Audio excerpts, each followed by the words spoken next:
হয়তো আমার বয়সটা অল্প, তবে এই অল্প বয়সে যতগুলো মানুষের বেইমানি দেখছি, তার সংখ্যা আমার বয়সের চেয়েও বেশি।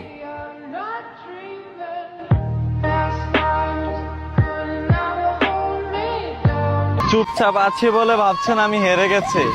না না, আসলে আমি আইটেম বোমা রেডি করতেছি।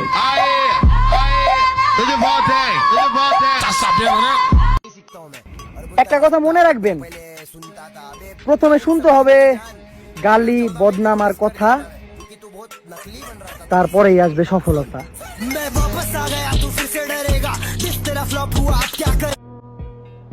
কি পাগল, কি ভাবছো হারাই গেছি? আরে না পাগল, অপেক্ষায় থাকো, দেখা হবে খুব শীঘ্রই।